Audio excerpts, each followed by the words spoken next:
Perfect. Oh dear, oh dear. Yes, we're going to continue with the sayings from the cross, the 7 sayings of Jesus on the cross. Today's the third one that we're getting into. The first 2, anybody want to throw out the first one?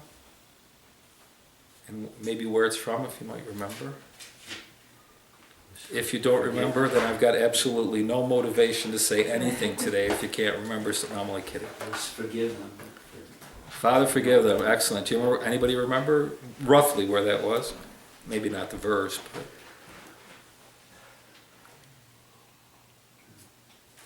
Glory, don't look it up. That's not.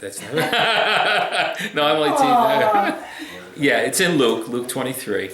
And then the second saying. Anybody remember what the second one was? That's the one you missed, right? Is that where he's thirsty? Is that the second one I just? Nobody told me there was going to be a test today. Yeah, right. It's when he speaks to the thief on the cross Oh. and says, today you will be with me in paradise, kind of thing. And that's in Luke again. Luke records the first 2 things, the first 2 sayings. And now we're going over to John for the third saying in John 19. If somebody wants to read from John 19, verses 25, 26, and 27, those are the only 3 verses we're going to read. John 19, verses 25, 26, 27. Therefore the soldiers did these things. But there were standing by the cross of Jesus his mother and his mother's sister, Mary the wife of Clopas, and Mary Magdalene. When Jesus therefore saw his mother and the disciple whom he loved standing nearby, he said to his mother, Woman, behold your son. Then he said to the disciple, Behold your mother. And from that hour the disciple took her into his own household. So John, well actually all the gospel writers, they tell of the women that were at the cross, and different ones identify different women.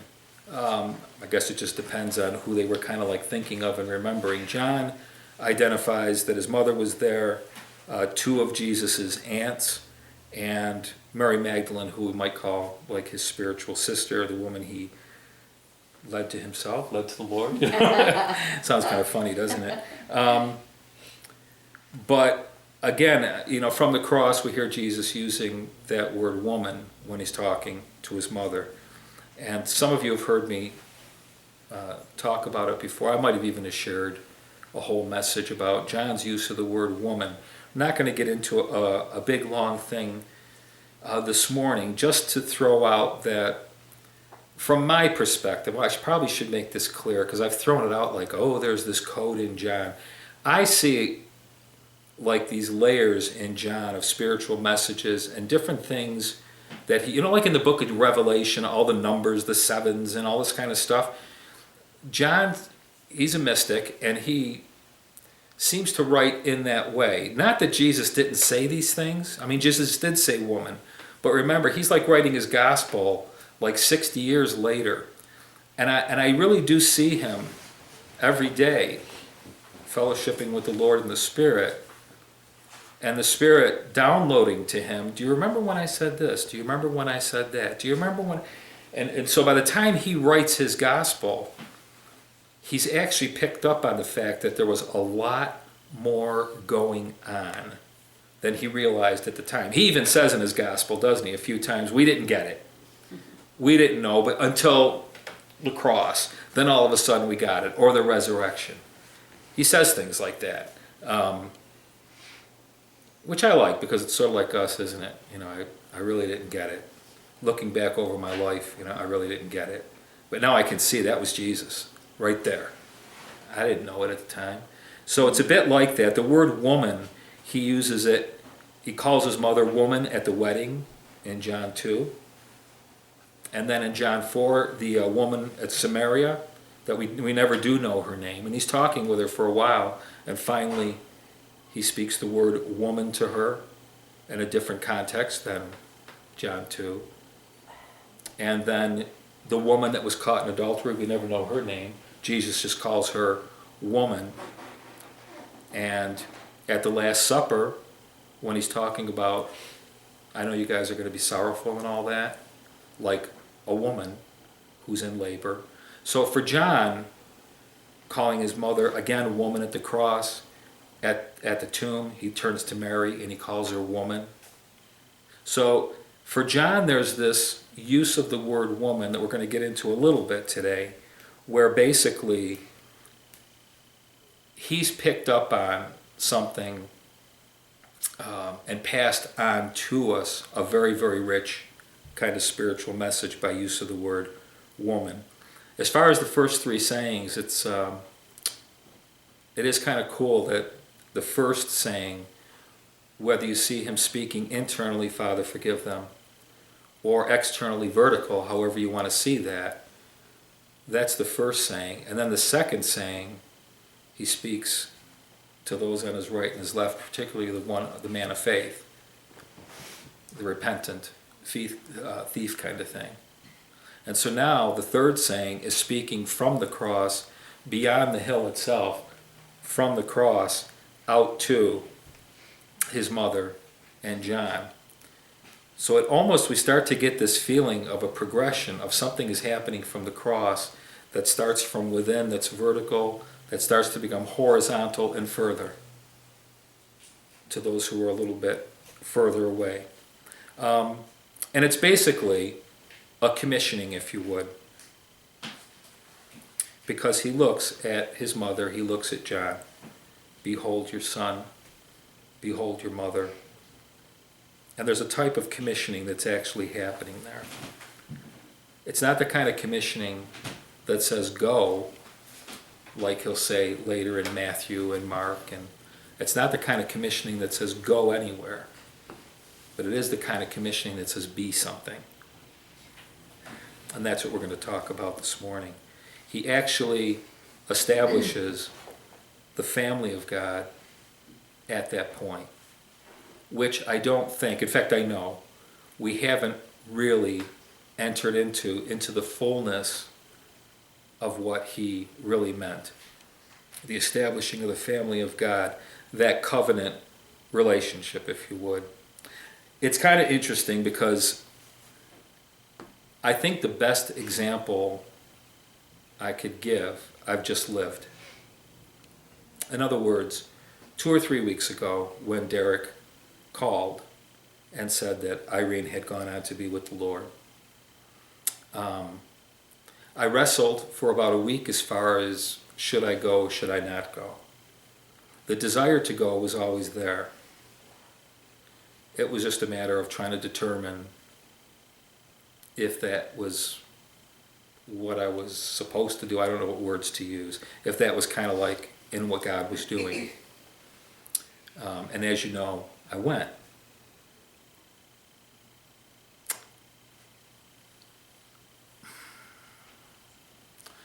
Derek, and this is not Derek and the testimony to Derek. He's more than a friend. We all have friends. He's much more than a friend. He's my spiritual dad as I've engaged in the family of God. Therefore, the desire to be there was very strong, not just with a friend, with family. I guess what I'm trying to say is what Jesus established when he said, behold your son. As I look around the room, most of us have children. I'm guessing that probably the way we look at all of it, I'm saying we, the way we look at our biological children is a little different than we might look at somebody else's children or the other people, young people around us.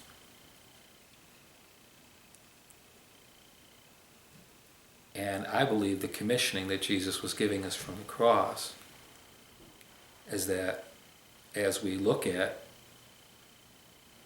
the next generation, if you would, we look at them like our own blood children. They are family. They are family. And the same thing when we look at, in this case, John looking to Mary. He says, "Behold your mother," which is kind of interesting because John's mother was right there. So, you're thinking like, John, behold your mother, she's over there. And he's saying, no, look at Mary, she's your mother. In other words, Jesus made a connection between two people who were not related and said, now you are. That's your mother, that's your son. Because the way this works in the kingdom of God, we're one great big family. And the covenant relationship, the table of intimacy, the covenant relationship that we have with each other supersedes anything that you could ever experience in the natural. How is it that you go to Africa and you love on these kids like they were your own? Because they are. They are, that's why. How is it that you extend yourself to people around you almost like they're your brothers? Because they are your brothers. And I don't think we've really entered into that. And it's not a point of like blame or shame. I just think the reality of the covenant relationship, if the church really got a hold of that, I just think it would look entirely different. I really don't think it would be geared around worship services at all. Because we'd be sharing our lives like you would share your life with your brother or your sister or your mother or your father or your kids. There would be no difference. When somebody's suffering, and Paul got this, when somebody is suffering, we would suffer with them the same as if it was our own kid. It's a very, very powerful picture to say, this is your mother and this is your son. And I want to say just, one more little thing about this before I actually get into some other things here. But in John chapter 15, when Jesus calls them friends, you may remember that when he's talking about bearing fruit and everything. And I no longer call you servants, but I call you friends. That was very important for him to do that because they could easily take on a slavery mentality, that they were a slave, that they were working for Jesus instead of with him, if you know what I mean. That would have been an easy thing for them to slide into. And Jesus, he wanted them to know, no, we're actually friends, which is important. Because we work together as friends, if you would. So there's the element of friendship. Do you remember at the very end of John's Gospel, though, when Jesus is repeatedly asking Peter, do you love me? And he's using the word, the Greek word agape, that you would use if you were talking about something like your mother, your father, your kids, your wife. It's an unconditional, self-sacrificial love that's totally all-giving. And he's saying to Peter, do you love me? And Peter is responding with a different word for love. He's responding back with the word that you would use for friendship. You know I love you, which is like saying, you know we're friends. And Jesus doesn't say to him, but that's not what I was asking you. It gets lost in the English because the word love is used for Jesus and Peter. But what we're hearing is Jesus saying to him, do you love me like a husband or a bride, like you'd love your brother or your sister, your mother, your father? That agape love. And Peter's responding, you know that I love you like a friend. I was listening back there in John 15. I heard you say, well, you're friends. Yeah, I like you, And we know that Jesus asks him again. Peter responds the same way again. And then the third time, when Jesus says to him, so is that what we are, friends? He wasn't holding Peter to task. It was just trying to raise an awareness that, yes, we are friends, but we're more than friends. So this thing that Jesus is doing from the cross is not like establishing a club where you could have a whole bunch of friends in a club. What he's doing is forming a family where each person, my brother, my sister, my brother, my sister, my brother, and we relate to each other like that. Yes.